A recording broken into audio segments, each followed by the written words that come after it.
Vamos seguir na segunda parte.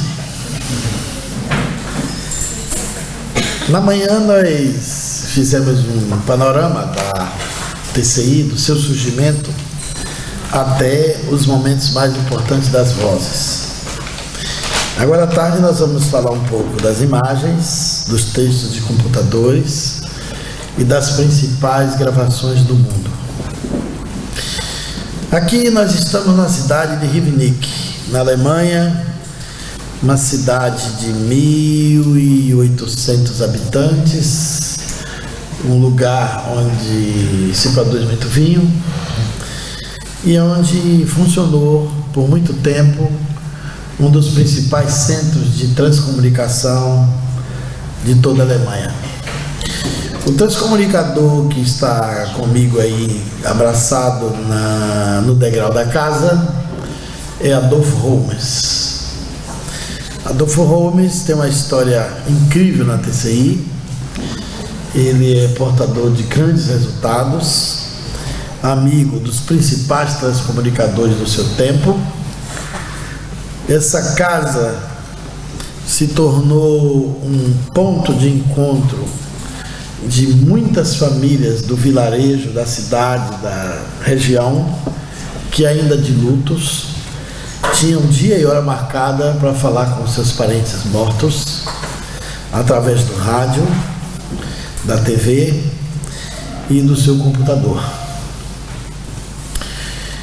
Marquei com Adolfo Holmes para chegar aí debaixo de uma neve, muito frio. Era para eu chegar por um horário pela manhã, e como a neve era muito intensa, até chegarmos à estação demoramos o triplo do tempo. O trem partiu. Eu estava com uma intérprete e resolvi trocar passagem para uma hora depois, e fomos no trem de uma hora depois. Havia um combinado entre eu e ele que nós pararíamos numa estação que era o último ponto da viagem. O carro dele estaria estacionado abaixo de uma árvore do lado direito e eu viria a placa. Aventurei assim mesmo. Quando cheguei lá, foi muita alegria ver o carro parado. Eu disse depressa, fui até a porta, o frio era intenso, doido para me abrigar, e fui agradecer a ele por ele ter me esperado. Ele disse: não, eu não lhe esperei.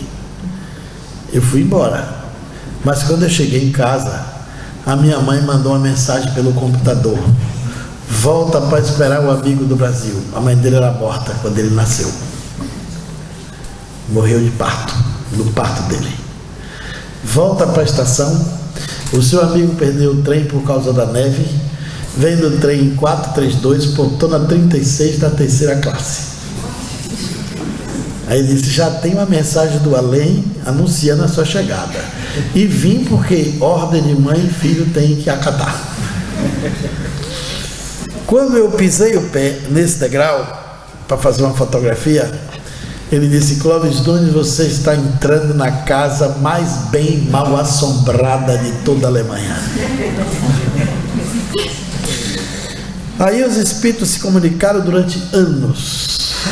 Mensagens belíssimas ocorreram na casa de Adolfo Holmes. Ficamos aí por 3 dias. O Dr. Ernest Senkowski viajou de Mainz, uma viagem que seria 1 hora na neve, ele levou 2 horas e 40 para chegar. E ali ficamos dias e noites conversando sobre transcomunicação. Eu havia levado uns documentos do Brasil que interessavam muito a eles. Vou mostrar esses documentos há pouco a vocês. E nesse dia nós recebemos 11 mensagens. Pelo rádio, pelo telefone, pelo computador. Ele me disse: aqui em casa não tem surpresa. A minha mãe sempre me avisa. Ele me disse que 3 meses antes os amigos foram de carro e ela avisou: Eles disseram que são 2, mas estão vindo 5. Prepare a comida que está pouca. E estão trazendo uma camisa que você não vai gostar da cor porque é amarela. Aí ele já foi esperando na porta e disse: cadê a camisa amarela que vocês trouxeram para mim? Eles esqueceram de pegar, foram na mala e entregaram a ele. E ele me contou coisas incríveis nesses dias. Foi com ele e com o Dr. Senkowski que eu aprendi a técnica de comunicar por vozes, que vou passar para vocês hoje à tarde. Espero que o tempo me ajude. Por mais que pareça, tempo é pouco. Transcomunicação é um seminário de 2 dias. Então eu estou fazendo um esforço. Tirei daqui uns 50 slides para poder dar para mostrar o que for possível. E nesse dia nós estávamos ansiosos para começar as experiências e falávamos de comunicação com mortos, essa linguagem bem corriqueira, e de repente ele sofria uma espécie de percepção, ele tomava um choque estranho e sabia que os aparelhos iam funcionar. Aí, diante daquele fenômeno que lhe ocorria, não era um transe mediúnico, ele sentia um frêmito. Minutos depois os aparelhos funcionavam. Corremos para perto do rádio e a voz do espírito de George Jeffreys Miller, aquele cientista da NASA que se comunicou no Spiricom, e fazia uma saudação, saudando a todos os presentes ali, nós 4, e dizia: aqui vos fala uma chamada de George Jeffreys Miller para os amigos da Alemanha e do Brasil. Aqui vos fala ao vivo George Jeffreys Miller, porque a gente estava falando que era morto. E ele fala: um ponto de conexão existe nesse momento, eu posso me comunicar agora. E eu me lembro que eu vinha falando das chuvas ácidas, envolvido já no movimento da paz, da agressão ambiental, da poluição das empresas da Alemanha, que o bueiro jogava os poluentes e tinha milhares de pinheiros morrendo pela chuva ácida dos poluentes que descia com a chuva na atmosfera e matava aquelas florestas enormes, e nenhuma providência era tomada para preservação de instalação de filtros. E quando eu cheguei na casa dele, o espírito, depois do George Jeffreys Miller, mandou uma mensagem por computador e dizendo assim: Clóvis Nunes trouxe protetores da natureza, estava falando sobre a floresta e atraiu espíritos da floresta para o contato. As florestas também têm protetores. E naquela hora mandou lembrança para vários amigos do Brasil em idioma português. O Adolfo Homem não sabia quem eram esses amigos. Eram pessoas envolvidas na TCI com nome e sobrenome em português. Ele achou estranho que nomes eram aqueles. Eu fui dizendo cada pessoa, as pessoas inclusive que me ajudaram para viajar. E é impossível ele conhecer esses nomes e escrever no computador com sobrenome em língua portuguesa. Ele não falava nada de português e não conhecia aquelas pessoas. Essa foi a minha segunda viagem à Europa, depois daquele périplo que eu percorri com a ajuda do Dr. Senkowski. E foi nessa viagem que eu conheci todos eles, e com a referência do Dr. Senkowski, nós criamos um vínculo de correspondência ativa, de contato com esses principais grupos. Trouxemos uma mala cheia de material que nunca esperei que fosse trazer tanta coisa. Vídeos, imagens, fotografias, projetos, rascunhos, informações, artigos, palestras e muitos livros. E a partir daí mantemos um contato intenso. Escrevi um livro sobre transcomunicação, já está na 7ª edição, infelizmente esgotou. Já passou, só esse livro já vendeu mais de 110 mil exemplares. Ele não para de sair. E para nossa alegria, 76 mil livros foram vendidos fora do ambiente espírita. em livrarias de aeroportos, shoppings. Saiu muito mais livro para leitores não espíritas do que espíritas. O livro nos trouxe muita alegria. É um livro que eu recebo muito e-mail. E as pessoas dizem assim: li seu livro emprestado pelo meu cunhado. O outro diz: minha mãe me emprestou seu livro. Eu acho que se todo mundo que tomou emprestado comprasse, tinha saído 300 mil livros. Mas é uma notícia boa, porque é um livro que a pessoa lê, não guarda para si, recomenda e empresta aos outros. Isso faz a transcomunicação se espalhando como água por debaixo das frestas. Então, tem muita coisa útil em tudo isso. E poder comunicar para quem não conhece as verdades espirituais é também um alcance maior do que para quem já conhece. Porque nós espíritas já conhecemos a eternidade. Isso tudo é o triunfo do espiritismo dentro da ciência. Mas para aquelas pessoas que não têm a menor informação, a notícia da transcomunicação causa um grande impacto. Ela chega como uma notícia que incomoda e que restaura a esperança das pessoas. Nenhum de nós aqui viveu no mundo e nem esperou que um dia, nem mesmo os espíritas, nós pudéssemos receber um alô do além. Seu telefone tocar, você atender e do outro lado da linha seu espírito desencarnado. Muito menos sonhamos com a possibilidade de ver a imagem de um ente querido pela tela da televisão e receber um transtexto no computador, ou a sua voz viva, gravada em um telefone celular, nos tempos passados em fita cassete, em secretárias eletrônicas, e não esperávamos que isso fosse algo tão presente na realidade cotidiana do nosso tempo. No entanto, é exatamente isso que vem acontecendo debaixo de um silêncio, fazendo uma verdadeira revolução silenciosa, sem muito alarido, mas tomando um corpo poderoso devido à casuística e o volume de informações e contatos que tem se acumulado ao longo de 6 décadas. A transcomunicação atravessou 60 anos, enfrentando o rigor do ceticismo, da exigência metodológica da ciência materialista do século XX e do século XXI. O espesso muro do cientificismo materialista se insurgiu no seio da ciência oficial. O espírito não é considerado um elemento da natureza, nem é um objeto de pesquisa da ciência. Mas esse muro começou a receber algumas rachaduras nos seus alicerces.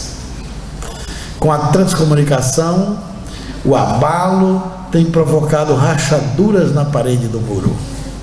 Eu posso afirmar a vocês que uma grande parte dos melhores cérebros do mundo estão envolvidos nessas experiências. A transcomunicação não é um movimento dos espíritas, nem é dos parapsicólogos, não é dos psicobiofísicos. É um movimento independente de cientistas, técnicos, engenheiros, gente da eletrônica, da informática, gente da física, que estão envolvidos nesses resultados, no controle dessas pesquisas. E junto com eles, um volume enorme de pais e mães que perderam filhos, que mergulham na TCI para fazer contatos diretos com seus entes queridos. Um resultado estonteante. Espíritos técnicos têm trazido informações. Tudo isso é fruto de 2 inteligências, a dos pesquisadores da Terra e dos técnicos do além.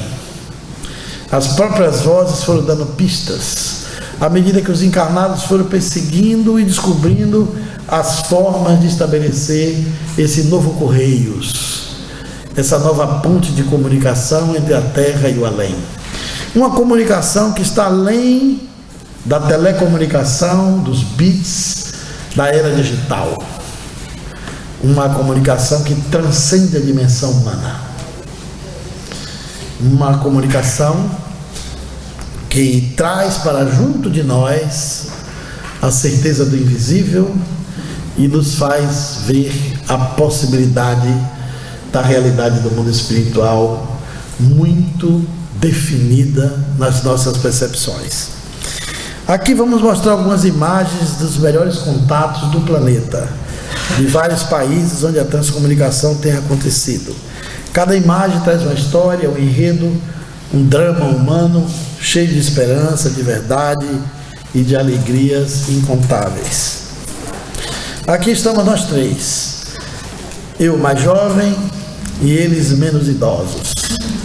Agora no além, o Dr. Senkowski desencarnou ano passado, aos 92 anos, depois de uma queda que tomou em sua residência, ficou uma semana no hospital e desencarnou serenamente, deixando um volume de material espetacular nas mãos de sua secretária, cujos arquivos estão muito bem guardados e estão sendo distribuídos em blocos para serem copiados por pesquisadores do mundo inteiro. Adolfo Holmes, também no além, desencarnou antes do Dr. Senkowski, mas deixou um legado enorme. Esse homem deu centenas de entrevistas, recebeu numerosos cientistas em sua casa, recebeu comunicações belíssimas. E nesses dias maravilhosos, nós conversamos muito. Eu escrevi, inclusive, o último capítulo do meu livro, depois de uma conversa com o Dr. Senkowski.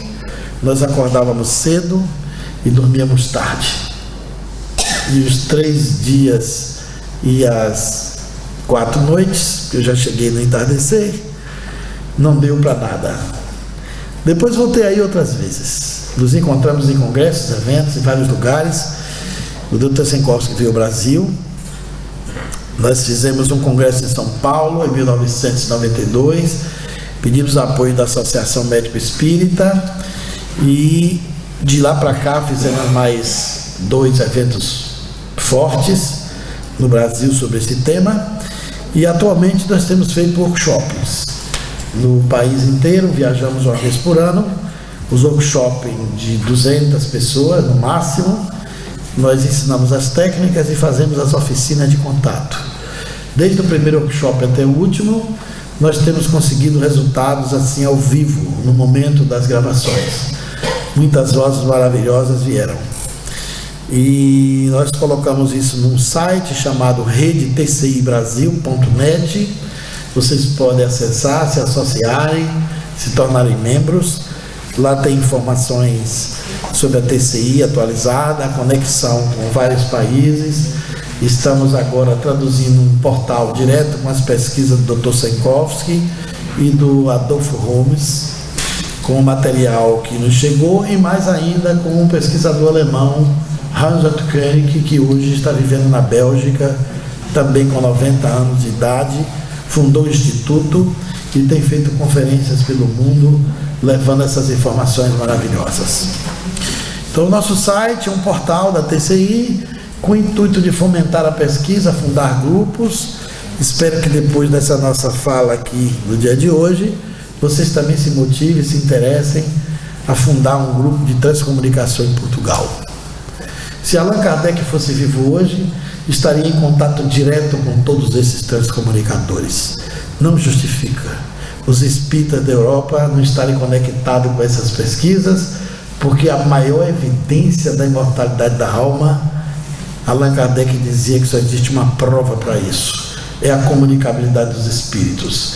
Nunca tivemos uma evidência tão forte, tão poderosa, tão ostensiva, tão palpável, tão próximo de demonstrar o fato da comunicabilidade dos espíritos como esse. Os espíritas fazem os congressos mundiais da Europa. Portugal já sediou 2. Não tem nenhum transcomunicador. Mais do que isso, era para estar aqui também os pesquisadores da experiência de quase morte, os pesquisadores da reencarnação, os pesquisadores do perispírito. Esses assuntos estão dentro das universidades do mundo.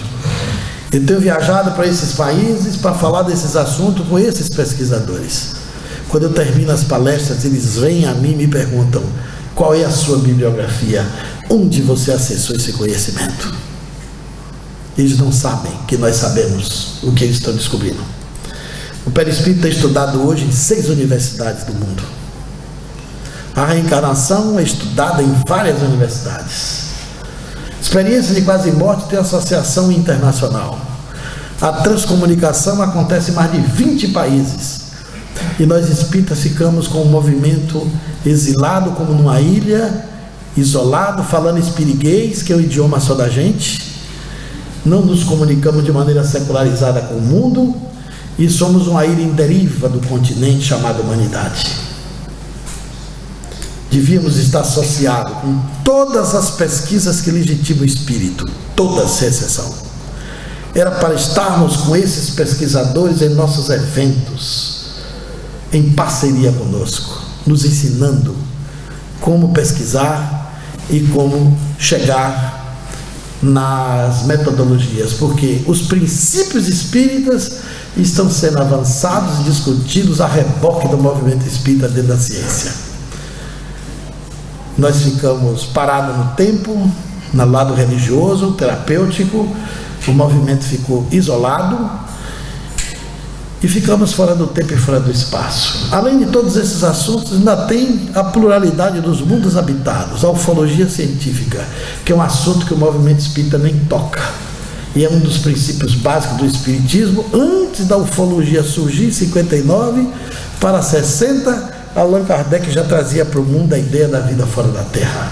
O pioneiro nessas ideias foi ele. O espiritismo tinha que estar na frente de tudo isso.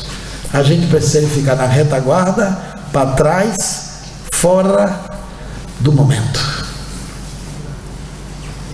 Éramos para as editoras espíritas estar traduzindo todos esses livros. E vivendo para a paz com esses pesquisadores. Eu sinto isso, uma falta imensa. Quando estamos lá, não tem ninguém espírita. Desde aquele primeiro congresso. Vamos nos outros congressos, vai 1, 2 espíritas assim, e fica lá impressionado e depois nunca mais volta. Isso é um sintoma que não é bom para a gente. Temos que ter cuidado, para nós não estarmos sendo uma massa cultural que se aliena do mundo, se isola do mundo. Não foi assim que Allan Kardec pensou. Artigos espíritas, revistas, livros, jornais, ninguém fala do assunto. Não faz sentido tanta indiferença. Nenhum sentido. Então, fiquei muito contente quando o Lucas nos convidou e quando vocês deram maior tempo para minhas palestras no seminário em Santarém. Então, vamos deixar isso aqui valer a pena. Não terminar aqui 6h30 da noite. Vamos aproveitar que isso aqui, vocês estão na Europa e Portugal, Brasil se juntando, a gente pode fazer uma ponte e fortalecer esse entrosamento, essa conexão com todos esses campos de pesquisa. A gente não precisa desmanchar o que está sendo feito no movimento espírita. A gente precisa acrescentar o muito que está faltando. O tríplice aspecto de ciência, filosofia e religião tem o aspecto da ciência atrofiado e da religião hiperatrofiado. O da filosofia no meio do caminho sem saber para onde vai. Nem é tanto, nem tão pouco. E o espiritismo podia estar hoje sendo o maior movimento cultural e espiritual de toda a Europa. O problema é que a gente está cochilando. E estamos vendo o trem da história passar. E não nos damos conta disso. Então, o que para vocês aqui pode ser muita novidade, para o mundo do TCI é dia a dia. Tem imagens aqui que tem 15, 20 anos. Mas muitos estão vendo pela primeira vez. Aqui as primeiras imagens que Adolfo Rumes recebeu. Repare como foi evoluindo. Quem está longe vê um rosto dentro do chuvisco branco. 2 olhos, nariz, barba, boca, cabelo. É o espírito de Thomas Beck, que anunciou a sua aparição na TV e mandou uma mensagem sobre o tempo e o espaço. Nessa mensagem ele reforça a ideia de que a consciência não está presa ao tempo geofísico da Terra, que o tempo é um conceito humano da realidade do nosso cérebro, relativa à nossa observação. O espírito eterno está fora do tempo e fora do espaço. Ele faz uma reflexão bem interessante. Aqui um cardeal polonês. O cardeal foi abade depois, muito conhecido pelos seus artigos e pronunciamentos contra os alemães e os nazistas. Ele acusava a indiferença do povo alemão na época da Segunda Guerra, quando o nazismo expandia a matança nos campos de concentração nazista.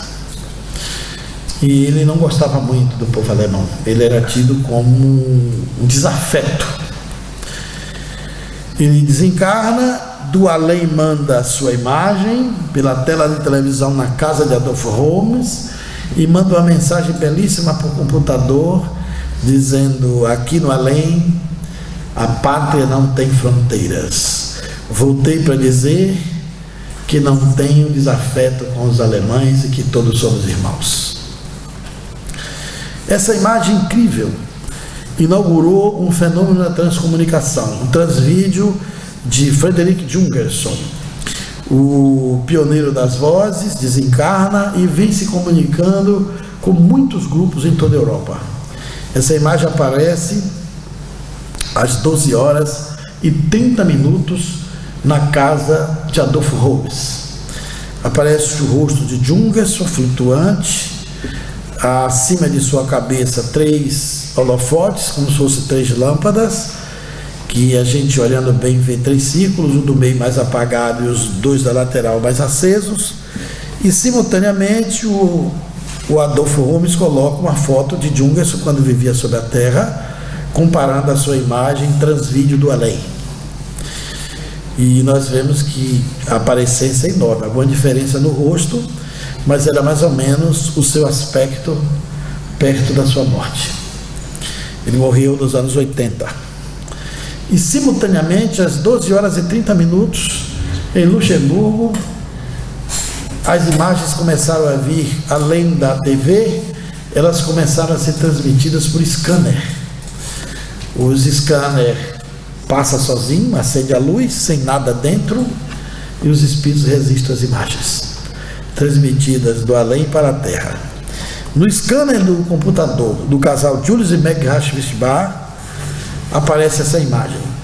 O mesmo rosto de Jungerson na tela de um computador, os 3 sóis em cima, da frente, do meio mais apagado e do lado, as 3 lâmpadas, e ao lado da foto que vocês estão vendo é de uma pessoa completamente morta. É uma física do além chamada Susan Salter. Ela trabalha numa estação chamada Fluxo do Tempo, traduzida para o português. O nome da estação é Estação Zystrom. E aí naquela sala de trabalho lá no além, ela manda a imagem com a mesma configuração que apareceu na tela da TV de Ribinique. Os espíritos começaram a cruzar as comunicações para os grupos se aproximarem. Depois eles mandaram a imagem, uma mensagem escrita, digitada, informando que a estação central, que é a estação que transmite para a casa de Adolfo Rumes, com a estação Zystrom, Fluxo do Tempo, se conectaram no além e mandaram a mensagem cruzada para os 2 lugares com a mesma imagem. Desde Frederick Jungerson, que os espíritos falam das estações transmissoras, que lá no além tem tecnologia, tem equipamentos e tem as estações que transmitem para a Terra. Jungerson dava nomes e recebeu nomes de umas 6 a 8 estações. E cada grupo recebe uma estação. Nessa estação Zeistrom e na estação central da Alemanha e de Rivenique e de Luxemburgo, tem uma estação de espíritos brasileiros e portugueses que se juntaram para transmitir contatos aqui para a Terra. Eu recebi uma voz em Luxemburgo de um espírito português chamado Carlos Almeida, com um sotaque bem característico do português de Portugal. E lá ele trabalha com um outro brasileiro, que foi um padre do Rio Grande do Sul, chamado Landel de Moura. Em uma parte desse prédio espiritual, onde a estação transmite, se reúnem outros espíritos, liderados por eles dois, que fazem as transmissões para qualquer pessoa que queira fazer contato aqui em Portugal ou no Brasil. Então a gente sempre faz os nossos contatos evocando a estação central, a estação Zeistrom, espíritos brasileiros e portugueses que trabalham na estação Rio do Tempo e na estação central. Esses dois espíritos sempre eles se encarregam de trazer os contatos que a gente evoca e chama para a TCI. A estação que transmite para os Estados Unidos é uma estação chamada Lifeline, também identificada pelos espíritos. Essas estações todas foram conhecidas pelos transcomunicadores porque os espíritos deram o nome. Adolfo Holmes me levou numa montanha, naquela casa, atrás daquela casa onde vocês viram a fotografia, e me mostrou que a mãe dele mandou que ele fosse na montanha e fizesse uma foto da torre de TV para a casa dele. Quando ele revelou a foto, apareceu um filete de luz azulada que saía da torre de TV de Rivenique para a antena da casa dele. E ela disse que lá no além eles usavam a estação transmissora de TV da cidade para transmitir as imagens do além para a casa de Adolfo Holmes. Quanta peculiaridade interessante. A transcomunicação cruzada receberam também comunicações por rádio e por computador. Uma parte da comunicação estava no rádio, o restante do texto do computador, em países diferentes, por técnicas diferentes, com transcomunicadores diferentes. Aqui a mãe de Adolfo Holmes, ela morreu quando ele nasceu, e ela mostrou a imagem dela do além, ainda mais jovem, e foi ela quem mandou ele voltar para me esperar na estação. Uma mulher espetacular, porque ele disse que não ia não, só porque a mãe mandou. E ela era responsável pelos contatos dele com a estação central. Ela prometeu a ele, levou o espírito coordenador da estação central, que ela dizia ser um espírito bastante elevado, chamado Z3, e ele se apresentou na tela da TV com uma imagem belíssima. Aí o espírito, uma composição luminosa em tom azulado, é o espírito coordenador da estação central, que transmite para lá e onde trabalha com ele os espíritos brasileiros e portugueses. Espero que vocês estejam vendo bem aí, porque o foco do projetor não estava 100%, mas dá para ver direitinho lá. Essa outra imagem da Suécia, um amigo de Jungerso estava em sua residência com 84 anos. O sepultamento de Jungerso estava acontecendo à tarde. Ele não tinha como ir à Suécia com sua esposa, que estava um pouco doente, resfriada, e ele muito idoso. Eram muito amigos eles dois. Ele pegou a televisão dele, exatamente na hora que o corpo de Jungerso estava sendo conduzido ao cemitério, ele ligou a TV. Em vez de aparecer o programa, apareceu a imagem de Jungerso na TV. Ele correu no quarto, pegou uma máquina Polaroid e fez essa foto.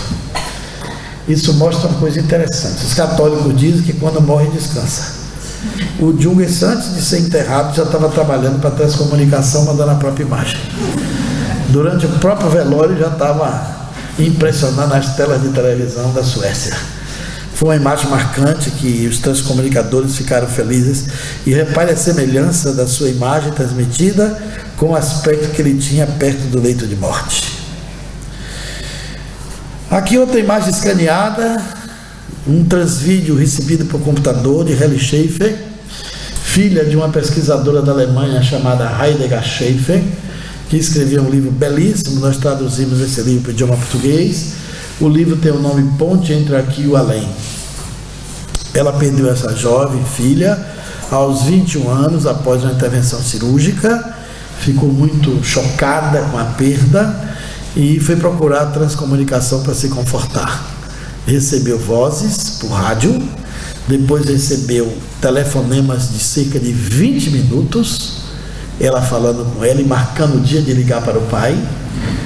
Ela recebeu na casa do Hans-Otto Koenig, ela falou para o seu pai, ela disse, marque com eles quarta-feira, 7 horas da noite que eu ligo. Ela ligou e falou com o pai, demoradamente pelo telefone. E aqui ela manda a própria imagem por scanner, ela do além. Depois ela aparece pela tela de TV. Do lado direito de vocês está a fotografia dela quando vivia sobre a Terra. E do lado esquerdo, o transvídeo dela transmitido do além pela TV de Klaus Schreiber, o primeiro transcomunicador do mundo a receber uma imagem do além. Aqui uma surpresa maravilhosa, lá em Luxemburgo. Aqui está Thomas Edison e George Cukor.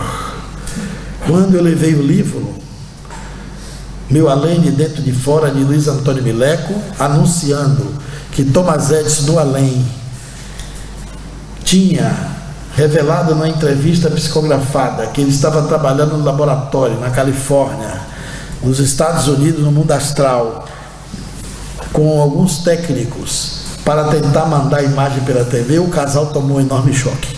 De quando foi essa mensagem?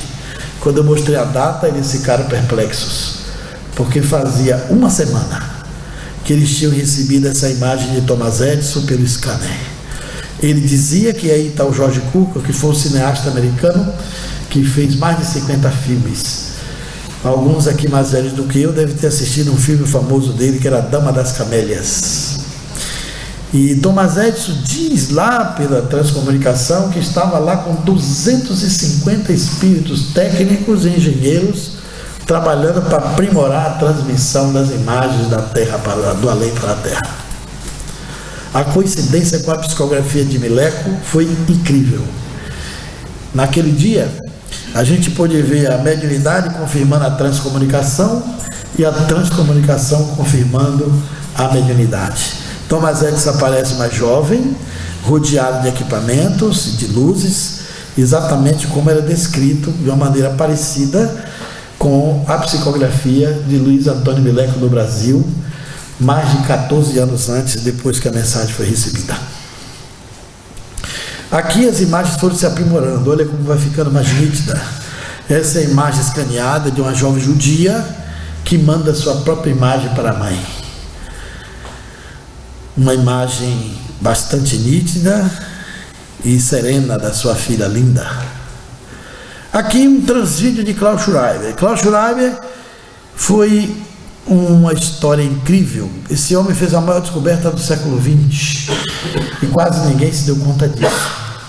Ele, quando viveu pela Terra, era técnico em incêndios, trabalhava no Corpo de Bombeiros de Aachen, uma cidade fronteiriça da Alemanha.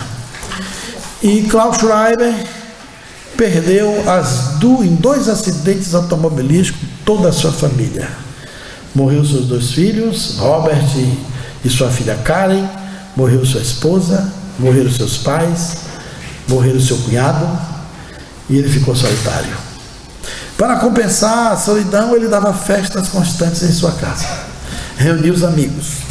Em uma daquelas festas de final de semana, havia saído a entrevista na Alemanha sobre a transcomunicação. 2 horas de entrevistas, onde se apresentou vozes, depoimentos de pesquisadores, um documentário interessantíssimo, foi bastante assistido em toda a Alemanha. Chegou a noite, todo mundo na festa fazendo um karaokê, quando o som estava mais alto e a cerveja já bem consumida, alguém pegou o microfone e anunciou: vocês viram a reportagem dos mortos, que saiu hoje à tarde, 2 horas, os mortos querendo vir, voltar para a Terra para ter conosco. E ele faz a brincadeira: alô Peter, se você estiver aqui presente, venha tomar uma cerveja conosco. Aí apareceu o mais religioso, foi lá no palco, tomou o microfone dele e disse que ele devia respeitar a memória dos mortos, que não devia estar evocando o Philip, que o Philip estava descansando em paz, teve uma morte difícil, de acidente, e aí ficou aquele clima desagradável. Aí ele tirou o karaokê e botou uma fita para tocar uma música. Quando a fita começou a tocar, saiu o som e apareceu uma voz enrouquecida que dizia: alô amigos, aqui fala o Felipe, eu estou presente, mas infelizmente não posso mais tomar essa cerveja maravilhosa.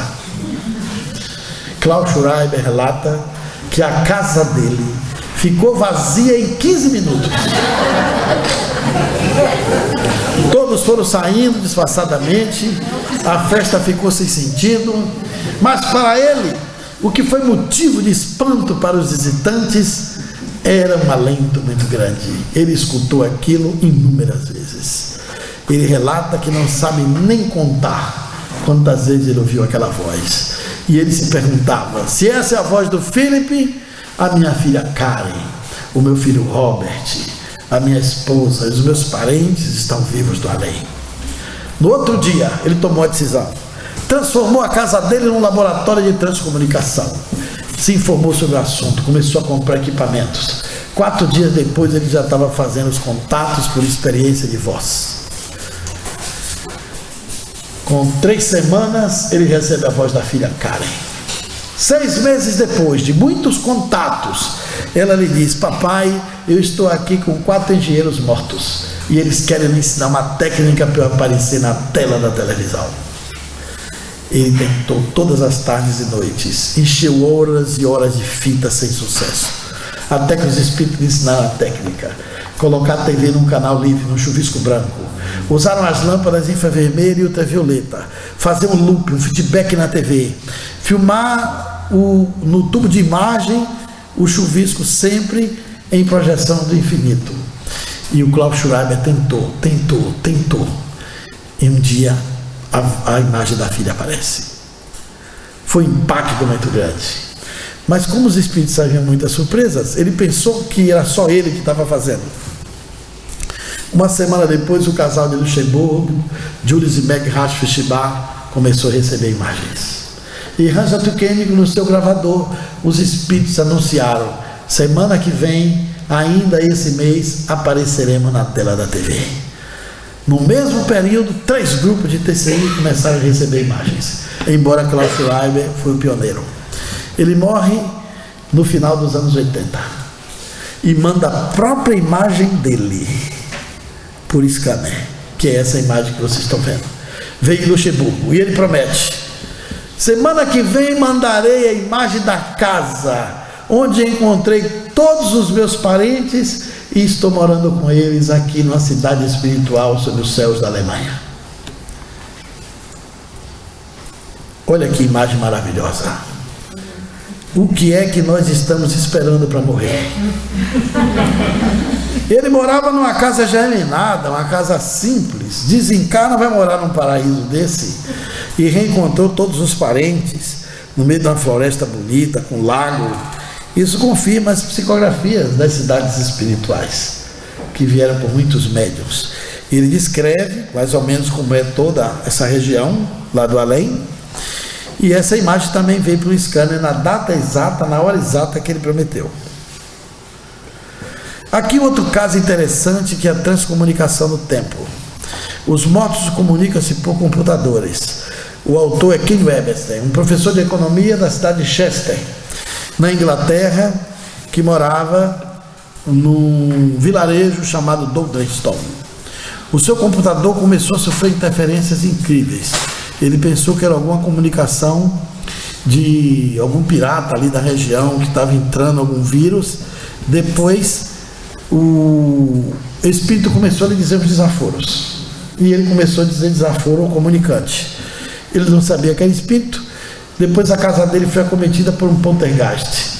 Ele consultou a Society Psychorization, a Sociedade de Pesquisas Psíquicas da Inglaterra, e eles aconselharam a ele colocar um talco em toda a casa, um pó, trocar as fechaduras, botar o cadeado nas janelas e na porta, porque se fosse alguém que estivesse entrando, ele desconfiava que fosse a namorada, porque a pessoa prefere acreditar no mais impossível do que admitir que é espírito. E se fosse alguém que entrasse para falsear o computador, ia deixar as marcas no talco. E botou um talco de uma maneira tal que tinha um produto que jogava o spray e via as pegadas, elas ficavam mais nítidas. O Ken fez isso, se deu esse trabalho. E quando voltou, o talco estava intocável, os cadeados não foram violados, mas o computador tinha várias mensagens. E uma delas dizia: apanhe suas coisas, vai embora daqui, seu intruso. Você está reformando a minha casa sem minha autorização e eu não permito que você faça isso. Aí ele achou aquilo um desaforo, sentou pela primeira vez e escreveu: intruso é você. E quem está perturbando a minha paz também é você, seu mal educado. E resolveu assinar. E botou a data. Aí no outro dia ele recebeu outra mensagem. E o comunicante de lá: além de mal educado, você me chama de mal educado.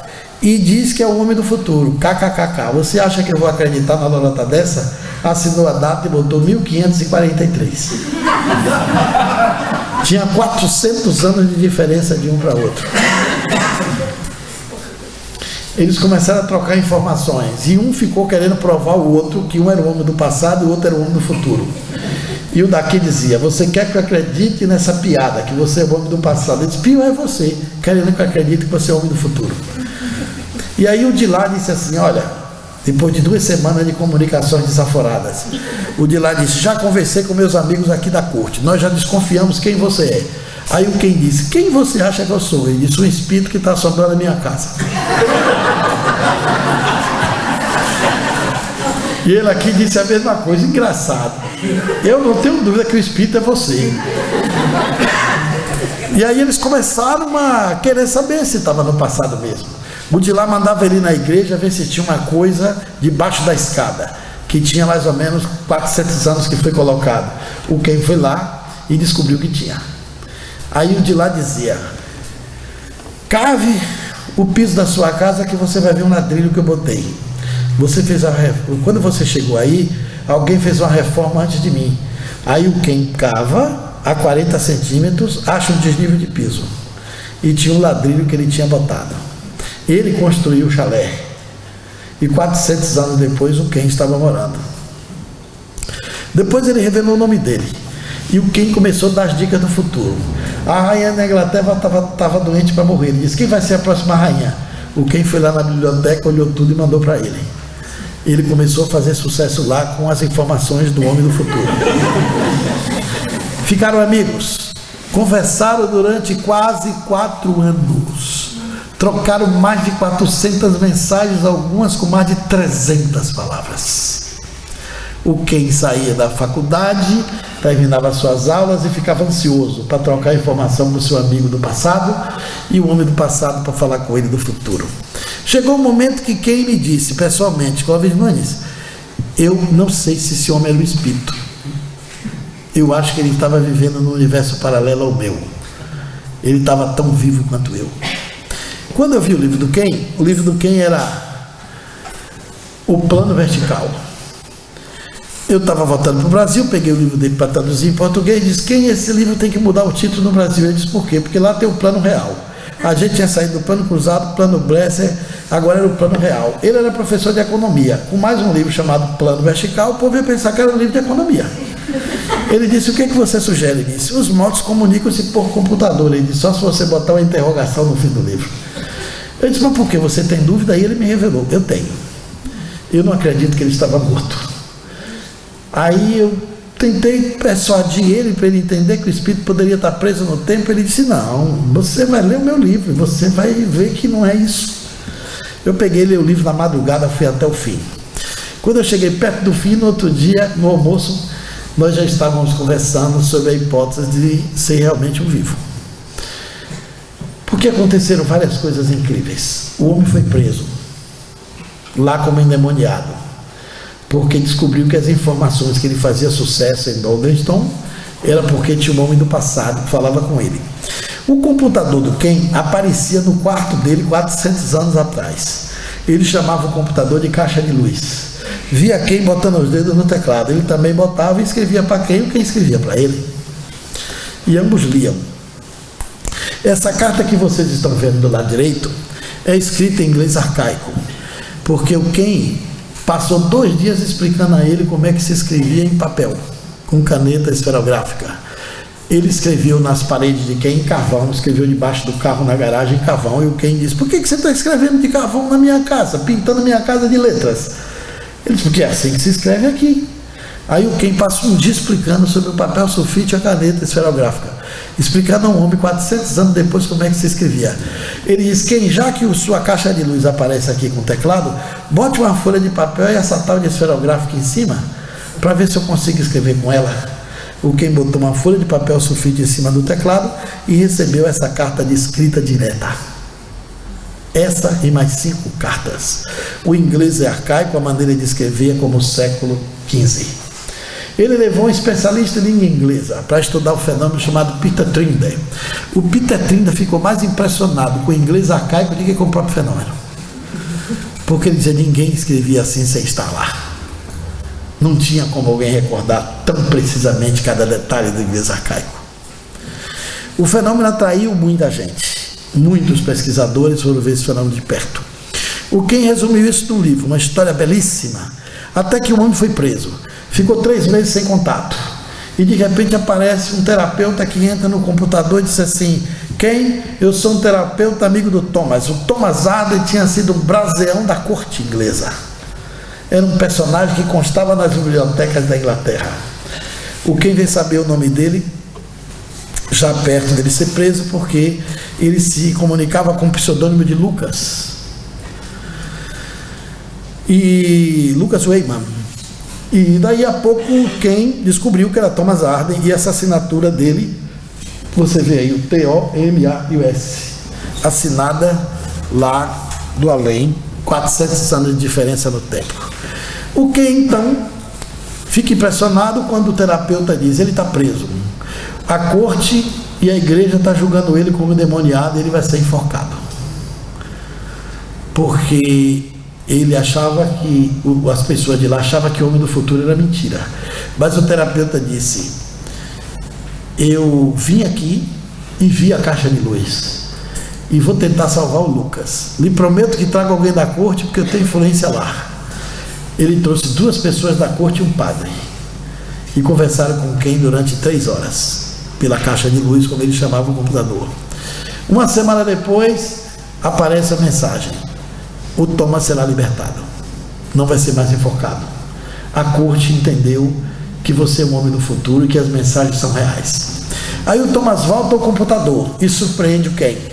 Ken, amigo, eu sou tido na rua como louco, não posso mais morar aqui em Dogenston, estou indo embora, mas estou com um propósito.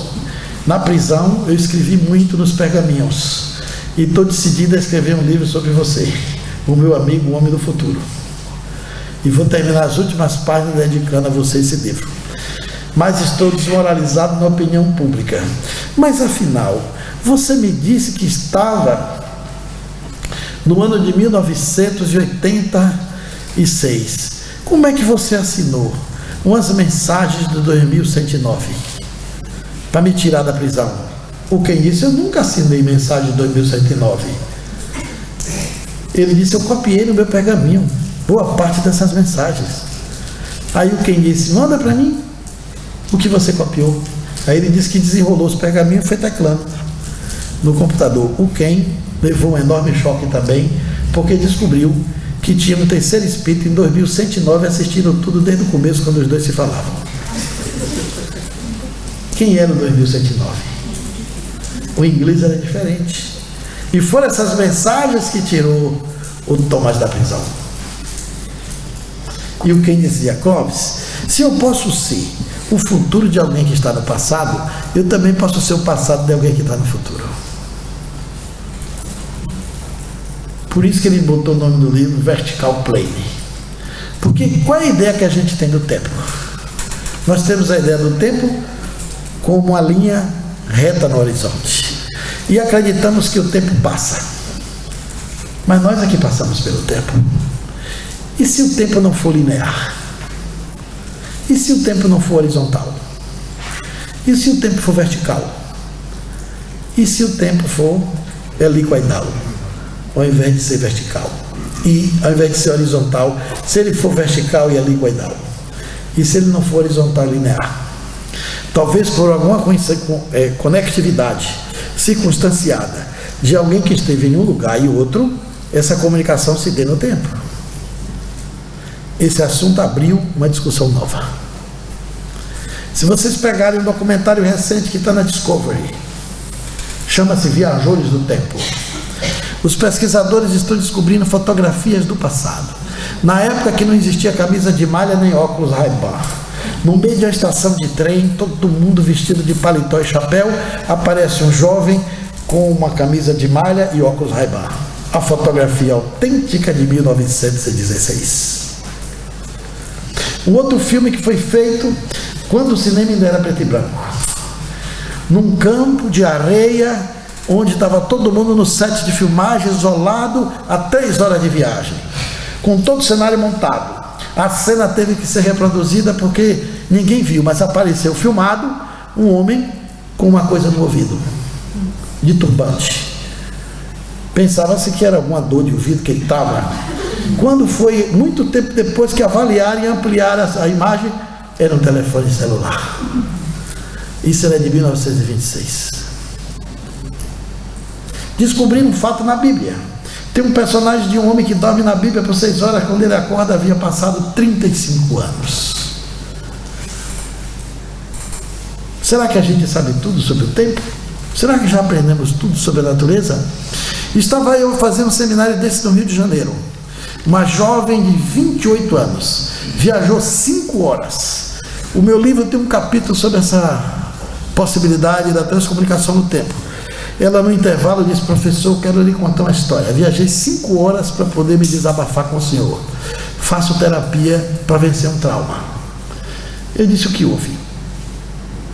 Ela disse: um primo meu sofreu um acidente de carro. Era um ônibus com excursão. O nome dele é Fabrício. E quando eu tinha 15 anos, ele chegou em casa contando essa história porque ele viajou com minha tia e desapareceu do nosso convívio por 10 anos. E quando ele chegou em casa, ele contou que estava no micro-ônibus de uma lotação de passeio, um caminhão veio e bateu no micro-ônibus, ele voou pela janela, o ônibus caiu, quase o matou. Ele quebrou uma costela porque se bateu numa árvore. E minha mãe não morreu por pouco porque estava próxima à porta. Eu estava dentro desse ônibus. E ele chegou na janela e pedia água. E os pais diziam: desça, Fabrício, desça, Fabrício. E eu chamei ele no carro para ele descer. Ela se lembra como ela estava vestida, como a mãe estava vestida, a cor da roupa de Fabrício, o cabelo de Fabrício que estava despenteado. Se lembra de todos os detalhes. Se lembra da ambulância chegando para pegar o corpo dele para levar para o hospital. E quando o Fabrício contava isso na casa, com a maior alegria, ela disse: eu me lembro desse acidente, eu estava dentro do ônibus. Você se lembra, Fabrício? Ficou aquela situação desagradável porque o pai disse: minha filha, que bobagem, você não podia estar nesse acidente. Eu estava, papai, eu me lembro de tudo. E o pai disse: você nasceu 6 anos depois? Como você podia estar nesse acidente? Ela confirmou tanto que o pai pensou que ela estava doente. Isso foi no domingo. Segunda-feira o pai estava querendo levar ela no psiquiatra. E de lá para cá a família nunca acreditou nela. Ela procurou o Fabrício. Você se lembra que eu estava dentro daquele ônibus? O Fabrício: pelo amor de Deus, prima, não leve esse assunto adiante. Eu sei que você estava lá, mas eu não posso dizer nada a respeito. Como ela foi para lá? Ela sabia o relógio que a mãe usava. Ela viu o álbum de família. E mais tarde ela viu uma fotografia com a mesma roupa que ela vestiu. Ela pode ter viajado no tempo. A história do livro trouxe ela. A gente não pode achar que sabe todas as coisas. Antes de Louis Pasteur descobrir os micróbios, ninguém sabia que existia contaminação por micróbio. Os médicos antigos não sabiam porque a mulher grávida no último quarto morria contaminada com a mesma doença do primeiro. Não se sabia que os bisturis eram contaminados. Quando o primeiro meteoro caiu do céu, ninguém acreditou que aquele furo foi feito por um meteoro, porque pedra não cai do céu. Laplace, o grande matemático da época, desmentiu e acusou os fazendeiros de ter cavado buraco. Quantas verdades vieram depois? Quando o Graham descobriu o telefone, os seus pares da época, os mais nobres cientistas, diziam: É impossível falar por um fio rígido, se ainda fosse por um canudo, mas um fio não transmite a voz.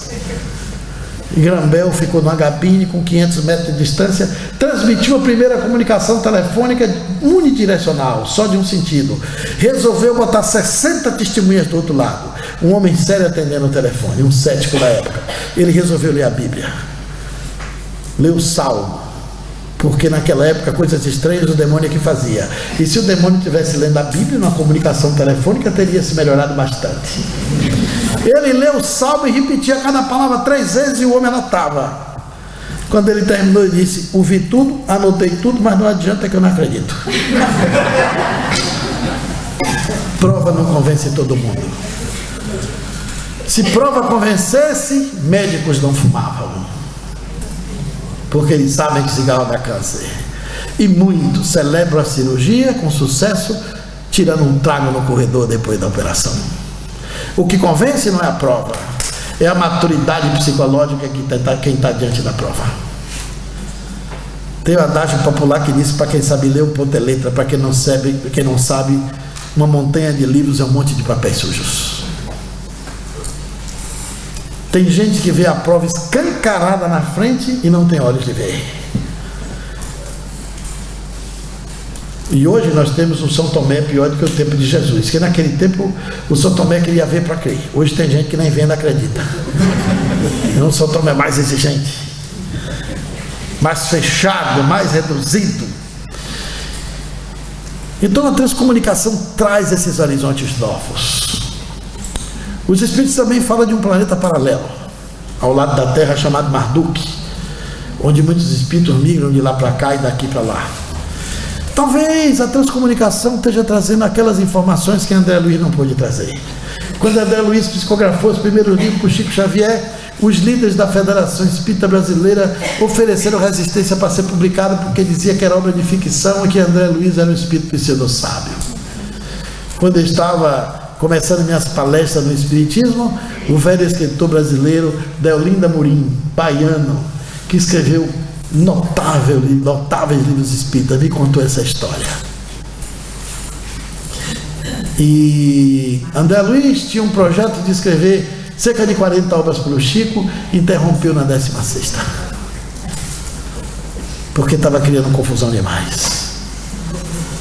E tem gente até hoje que lê e acha que é ficção, acha que não é muito verdadeiro tudo aquilo, acha um pouco exagerado, fica meio desconfiado. Será que é? Será que não é? Talvez André Luiz tivesse muito a nos dizer, mas a gente não tinha maturidade psicológica para entender. Quem sabe a transcomunicação não esteja abrindo esses novos horizontes com a transcomunicação no tempo, e a gente possa saber de coisas do futuro. Quando a gente regride a memória, a gente se lembra ou volta no tempo? Será que é só lembrança? Chico Xavier me relatou na casa dele que quando ele escreveu há 2000 anos, ele sentia o cheiro da poeira da estrada, o suor dos personagens. Quando Emmanuel descreve a biga, ele sente o cheiro dos animais. Será que ele estava só fazendo a memória ou ele viajou no tempo? É claro que as duas coisas podem ser possíveis. Na natureza tudo pode estar gravado. Portanto, fazer a memória também é possível, mas viajar no tempo talvez também seja possível. E estar em mundos paralelos também seja possível. Para a física quântica, isso hoje não é algo tão estranho, não é algo tão impossível. Existem outros contatos similares, mas penso que quando começou a sair essas informações para todos os lados, a gente agora já tem uma evidência de que talvez a hipótese do Ken esteja correta.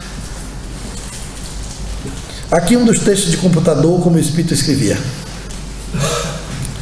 Pausado, direitinho, com os espaços. Primeiro ele escrevia tudo junto, depois ele foi dando espaço.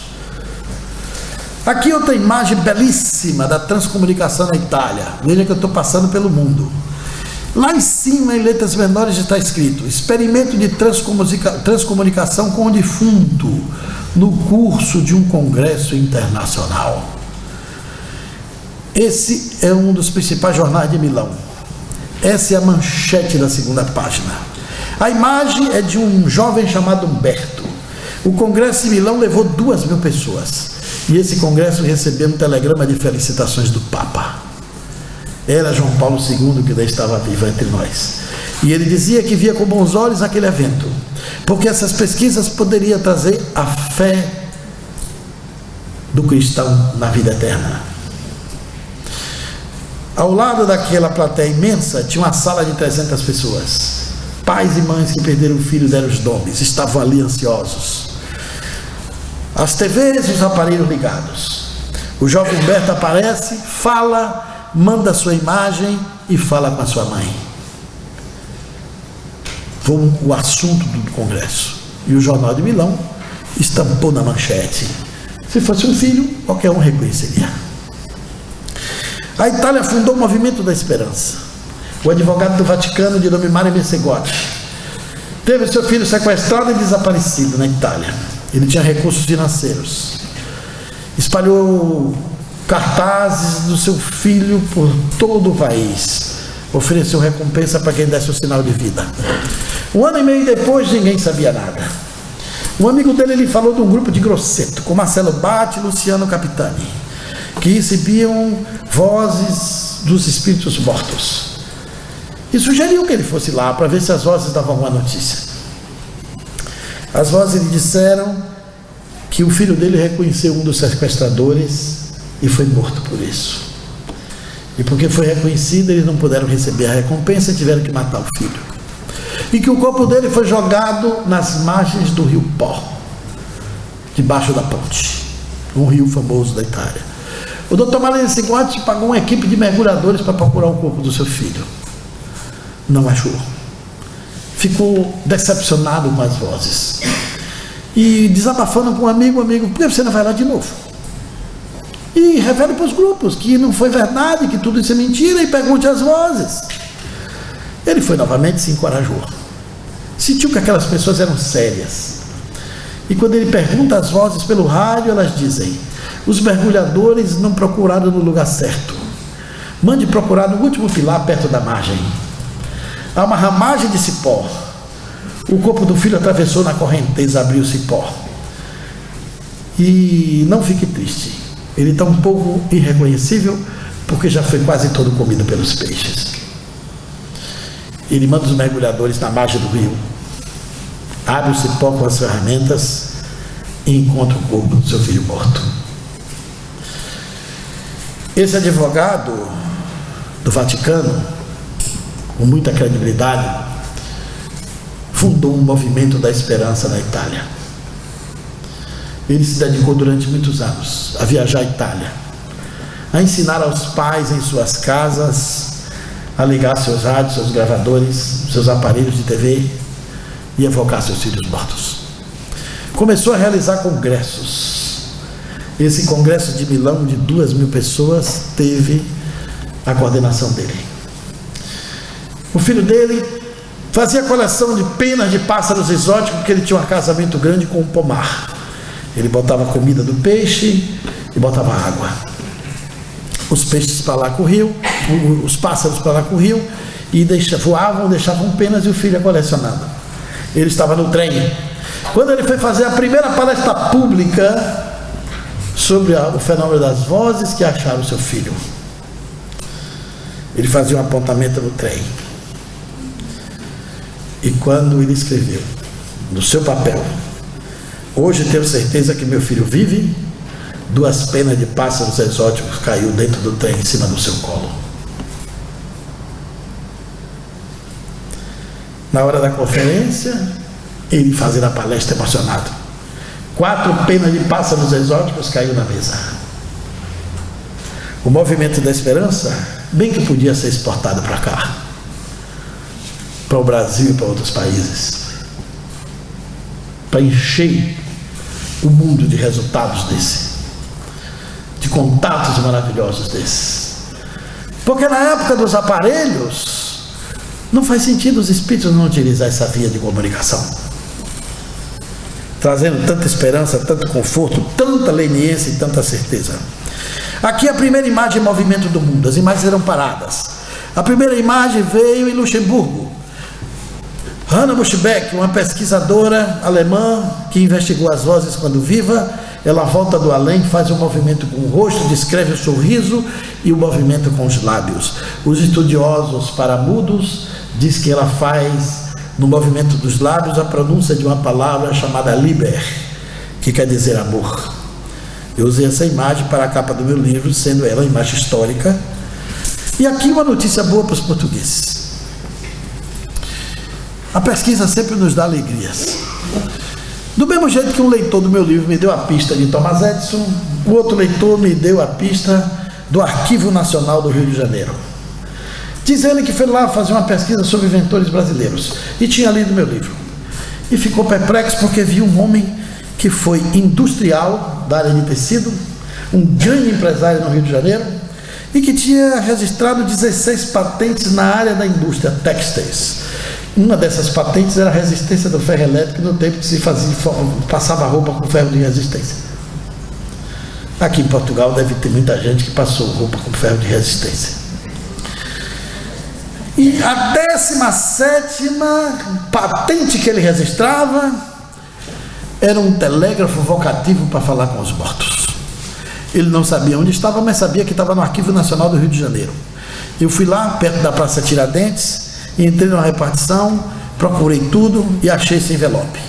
Memorial descritivo em duplicata, vocês podem ler escrito comigo, de um pedido de garantia provisória denominada Telégrafo Vocativo Cambraia, invenção de Augusto Cambraia, apresentado às 11h20 do dia 26 de março de 1909.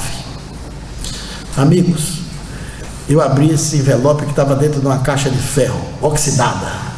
Com o cinzeiro, a gente ficou batendo um cinzeiro de ferro daqueles pesados. Batemos até que abrimos a caixa de ferro. Era uma lata. Dentro tinha esse envelope. Dentro do envelope tinha 3 cópias feitas de caneta tinteiro. Uma história impressionante. Augusto de Oliveira Cambraia tinha recebido orientações de espíritos de engenheiros mortos do Rio de Janeiro através de médiuns e inventou um telégrafo vocativo para falar com os mortos e estava pedindo o direito de patente. Antes de Thomas Edison. Thomas Edison em 1920. O dele era em 1909. O incrível é que na transcomunicação, a história do primeiro transcomunicador do mundo, a primeira tentativa foi de Edison. A primeira comunicação de telefone era da Floresta Negra por Manfred Bordern. O primeiro livro de TCI era de Jung, 63. E as primeiras vozes foram gravadas por Jungerson. Isso é o que os europeus pensavam. 1909, esse homem faz o pedido de patente, abrimos o envelope. Aqui está eu, editor do meu livro, e essa senhora, do lado de lá. No meio, a gente procurando a história dele. Embaixo, todos os documentos de Augusto Cambraia. E aí, dentro, com um selo de 25 mil réis, com a data de Rio de Janeiro, 1909, 26 de março, abrimos o envelope e lemos de uma maneira surpreendente esse pedido de patente. Memorial descritivo de um pedido à República dos Estados Unidos do Brasil para o telégrafo vocativo Cambraia, cidadão brasileiro naturalizado. Augusto de Oliveira Cambraia foi quem descobriu as fibras da cambraia, que é um tecido tirado das árvores do Brasil. Augusto de Oliveira Cambraia era português. Foi o primeiro português a se naturalizar brasileiro. Ele abre o livro de naturalização e a primeira assinatura é dele. Ele era a favor da proclamação da República Brasileira. Era um cidadão conceituado, tinha muitas posses e era comerciante e descobriu as fibras da cambraia, que até hoje se usa e se vende muito no Brasil. Não sei se em Portugal vocês conhecem a cambraia de linho. E ele era proprietário dessa grande fábrica. O escritor do meu livro me deu essa dica. E ele Quando eu cheguei a falar com essa mulher, ela me disse: mas seu Clóvis, esse homem inventou isso, negócio de mortos, isso existe. Será que ele não estava de Alzheimer, com 82 anos, quando deu entrada nesse negócio? Porque ele era da indústria têxtil. Eu disse: não estava não, senhora. A transcomunicação hoje existe no mundo. Quando eu falei tudo que existia, ela se encorajou para procurar envelope. Quando a gente abriu, que eu li tudo isso, ela disse: meu Deus, eu estou toda arrepiada. Eu disse: vai ver que o espírito de Cambraia está assistindo a gente ler isso aqui. Ela disse: pelo amor de Deus, não fale isso não, que eu sou católica. Então ele diz assim: olha, o telégrafo vocativo Cambraia é aplicado à transmissão de correspondência universal pelo ocultismo espiritual no espaço, feito por falange de espíritos alucinados do bem. Naquele tempo, alucinado no Brasil era iluminado no bem. Hoje, alucinado é doido. Mas a reforma ortográfica vai mudando. E aí ele vai dizendo, ele reivindica a descoberta de poder transmitir para a correspondência do além-túmulo, tendo habitados por todos nós. A segunda reivindicação, aplicação para o ocultismo do além-túmulo. E terceiro, obter da falange dos espíritos a autorização para ele poder difundir, publicar, tudo isso. E ele assina lá, 25 de março de 1909, da entrada no dia 26, no Arquivo Nacional do Rio de Janeiro. Que peça maravilhosa, hein? Os espíritos tinham um plano para o Brasil. O primeiro transcomunicador do mundo não foi Tomás Edison, foi um português naturalizado brasileiro. Eu tenho a impressão que ele só reencarnou em Portugal porque não tinha vaga na época no Brasil. Aí ele foi para lá. Mas eu estou escrevendo um livro, A Transcomunicação no Brasil, e conto toda a saga dele, a história completa, com os detalhes, a patente da Cambraia de Linho e o livro de naturalização, porque o Brasil foi obrigado a abrir um livro para naturalizar cidadão, porque ele exigiu. E ele, como ele apoiou o Marechal Deodoro da Fonseca, a proclamação da República Brasileira, ele ficou com todo o prestígio e abriram o livro para ele ser a assinatura número 1. Veja que coisa incrível. Aqui outra surpresa maravilhosa. Numa livraria do Sebo, também lá no Rio de Janeiro, eu achei esse livro. Vozes do Além pelo Telefone. Novo e admirável sistema de comunicação. Os espíritos falando ao telefone, por Oscar D'Agonel. Rio de Janeiro, 1925. O mesmo ano que Cambraia dá entrada no registro do telégrafo. Abri o livro e comecei a ler. Era um pseudônimo de Carlos Bonfim, que fazia sessões mediúnicas no Centro Espírita, na Avenida Passos, onde depois se tornou sede da Federação Espírita Brasileira por muito tempo. O Oscar D'Agonel era o pseudônimo dele, autor de vários livros. Ele dirigia uma sessão mediúnica no Rio de Janeiro, cujo mentor e orientador espiritual era um padre chamado Manuel. Um belo dia, ele está em sua casa, 1919, pense aí, e o telefone dele toca às 10h30 da noite e a voz diz assim: D'Agonel, aqui fala o padre Manuel, dirigente da sessão. Vocês deram alta àquele obsediado e estava muito tarde, eu não pude me comunicar. Não dei alta não, meu filho, tem 3 obsessores para ser tratado ainda. E o telefone caiu a ligação. Ele pensou que era alguém do centro que tinha feito um trote. Naquela época, raras pessoas tinham telefone. No centro só tinha 4 que tinha. Ele ligou para os 4 e já foi reclamando. E os 4 reclamaram mais do que ele. Se você está louco, você acha que a gente ia brincar com o mentor espiritual da nossa casa? Jamais faríamos isso. Ele ficou tão perturbado que abriu a porta, foi tomar um ar do lado de fora. Andando no passeio, ele dizia sozinho: voz direta eu aceito, materialização tem ectoplasma, mas telefonar para minha casa, espírito não pode telefonar, isso não pode estar certo. Se foi o espírito do Padre Manuel, eu vou botar a mão nessa maçaneta. Quando eu cruzar o batente, ele tem que ligar de novo, me provar que foi ele e dizer uma besteira que eu vou pensar. Quando ele cruzou a porta, ele pensou: o rei matou a serpente. Quando ele fechou a porta, o telefone trinou. Quando ele atendeu, a voz disse: D'Agonel, o rei matou a serpente. Disse: mas Padre Manuel é o senhor. Ele disse: você não mandou falar a besteira que você pensou no batente da porta? Eu falei. Ele disse: mas como é que o senhor está ligando? Ele disse: nós estamos 2 anos, meu filho, tentando. A gente viu você usar esses aparelhos aí, agora a gente descobriu como é que liga. E vamos ligar muitas vezes. Ele ficou impressionado com aquilo. O padre Manuel não parou de ligar. 5 5 anos e meio de contatos, até que ele publicou o livro. Ele relata na página, acho que 9 ou 12 do livro, que ele pergunta: o que o senhor acha desse novo modelo de comunicação com os espíritos? Dagonel: nós lhe garantimos aqui do além que você é o primeiro homem da Terra a receber uma chamada telefônica dos espíritos do espaço. O primeiro transcomunicador por telefone não foi Manfred Bordon, foi Oscar Dagonel do Brasil. O primeiro livro de transcomunicação no mundo não foi de Frederick Jungerson, foi de Oscar Dagonel do Brasil. Mas isso não floresceu no Brasil. Repare que coisa incrível. Dagonel põe esse livro na rua. Parece que na época só fez 1000 exemplares. O livro não decolou. Ninguém valorizou tanto. Nós estamos publicando esse livro de novo com a foto. O telefone é com PH. É toda a ortografia da época, com a apresentação, 2 capas. A original dentro, que é o miolo do livro, vocês vão ler como se estivesse vivendo o momento dele lá. E há coisas incríveis e extraordinárias. Tem um dia que ele está no trabalho. Ele era chefe da estação rodoviária, dos trens, e era um engenheiro ferroviário. O padre diz: Dagonel, a secretária dele diz assim: doutor Dagonel, tem um tal de padre Manuel querendo falar com o senhor no telefone. Ele pega o telefone, já treme e diz: mas padre Manuel, aqui no meu trabalho?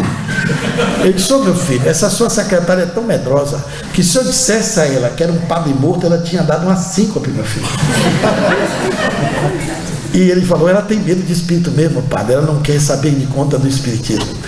Ele disse: chegue mais cedo que hoje é seu aniversário, nós temos uma surpresa para você do além. Ele chegou 5h30 para 6 horas. O telefone tocou. Ele já tinha avisado a família que o padre ia ligar. Aí botaram os bancos, as cadeiras, ficaram no telefone. O espírito ligou: Dagonel, aqui tem um coral de 18 freiras, todas mortas no além, que vai cantar parabéns para você. Começou o telefonema cantando parabéns e feliz aniversário. Depois ele disse: agora tem uma orquestra de música que vai executar o hino nacional, tocar o hino nacional brasileiro. Como ele gostava da Marseillaise e o hino da França, tocaram o hino da França. E disse: agora tem um poeta abolicionista que vai fazer um poema de soneto de autoria dele sobre a libertação dos escravos. Declamou o poema. E disse: tem um espírito que quer lhe pedir uma ajuda. Uma parenta dele que estava passando necessidade para ele ajudar para comprar um remédio para tuberculose. Sempre tem um que pede assim no meio das comemorações. E aí o Dagonel, emocionado, começa a chorar, desliga o telefone e o padre liga de novo: Dagonel, não desligue, meu filho, assim você estraga todo o nosso trabalho, ainda tem 20 minutos de transmissão. E um belo dia ele conta no livro que estava em casa, o espírito ligou: Dagonel, tem um aviso rápido para lhe dar. Ligue para esse número aqui, urgente, que tem um médio de efeito físico e a energia que a gente tem aqui é pouca. A gente precisa tirar a energia dele e vamos fazer a experiência com o médico para ver se a gente sustenta a comunicação. E o Dagonel ligou, conversou com o camarada, inventou história. Quando ele desligou, o padre ligou de novo: Dagonel, você fez um bom trabalho, dá para fazer uma transmissão em uns 15 minutos. E um belo dia Dagonel ficou preocupado. Antes do fim do mês ele disse: o senhor está falando comigo de onde? Ele disse: da caixa de distribuição do bairro de Botafogo. Mas não se preocupe não, meu filho, que não vem na conta. É depois da estação telefônica para sua casa direto, a gente não precisa passar por lá para lhe telefonar. Hoje na Europa tem mais de 3.000 ligações gravadas. Nenhuma veio na conta. É uma espécie de DDGA, descagem direta gratuita com a lei. Nunca custou nada para os pesquisadores. Ligações de 20, 30 minutos. O que está nesse livro é o que acontece na Europa hoje, com todas as descrições. 1925, o livro vem a termo. Uma história fascinante. E aqui, outra história espetacular, que eu vou contar depois do intervalo das 16 horas. Que acabou de bater. Intervalo de relógio pequeno, 15 minutos.